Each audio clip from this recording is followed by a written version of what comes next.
It's that time of year again, isn't it? We're all thinking about big goals, big dreams for the future. But what if I told you that the very idea of setting a goal is exactly what's holding you back? Today, we're going to look at a completely different way of doing things, one that's less about dreaming and way more about building. Let's talk about how you can actually architect your success. But first, let's be honest for a second. I want you to think back to this time last year. You had a big dream, right? A New Year's resolution, a huge goal you were fired up about. So, how'd that work out?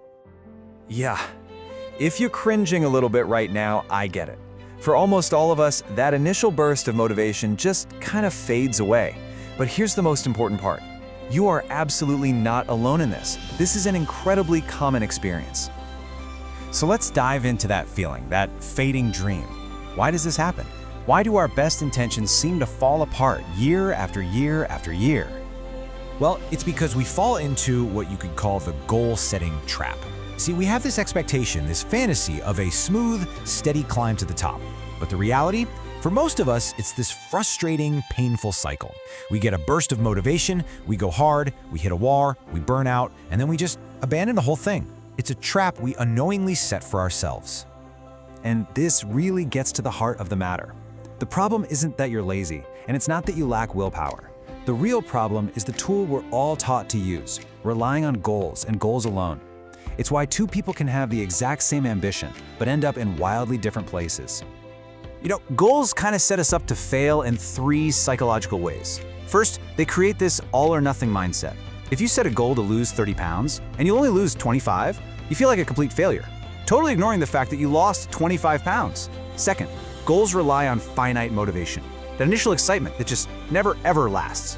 And finally, and this is a big one, goals delay happiness. You tell yourself, I'll be happy when I get the promotion, or when I finish the marathon. That makes the entire journey, the actual process of living your life, feel like a miserable slog. Okay, so if setting a big target, a finish line, is actually the problem, what's the solution?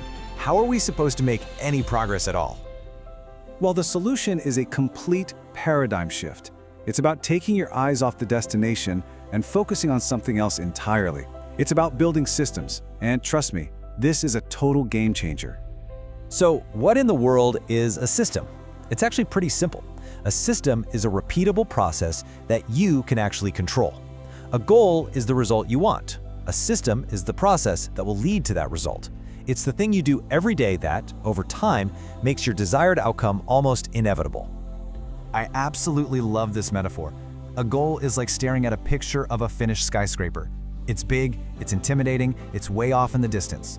A system, on the other hand, is just showing up to the construction site every single morning and laying one brick, perfectly, and then another one, and then another. You stop worrying about the skyscraper and you just focus on laying today's brick. The building, it starts to take care of itself. Okay, so that all sounds great in theory, right? But how do you actually do it? How do you stop being a dreamer staring at a poster and start being the architect with a blueprint? Let's get practical. Here's a simple 4-step blueprint. First, define your direction, not a rigid destination. So instead of write a 300-page novel, your direction is become a consistent writer.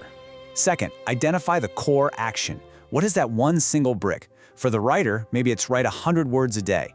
For someone wanting to get fit, maybe it's just put on my workout clothes. Third, design your routine to remove all friction. Make the action stupidly easy. So you lay out your workout clothes the night before, you open your laptop to a blank page before you go to bed. And finally, and this is probably the most important step, measure the process, not the outcome.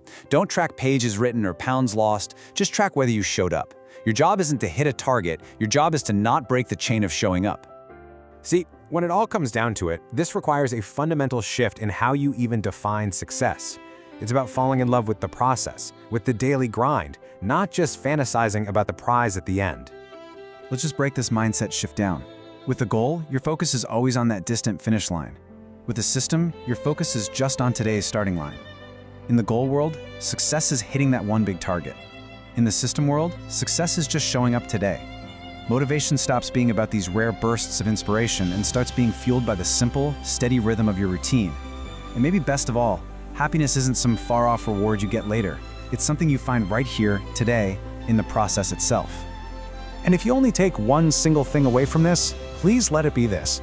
Winners and losers often have the exact same goals. Every single athlete at the Olympics wants to win the gold medal. The gold doesn't separate them. What separates the person on the podium from everyone else is their system. It was their daily system of training, diet, recovery, and practice that got them there. Their goal didn't make them a winner. Their system did. So I'll leave you with this question. Forget about your huge, lofty 2026 dream for just a moment. Instead, just ask yourself this. What is the one system, the one repeatable process, the one single brick that you can commit to laying tomorrow? Because that is where real, lasting success actually begins.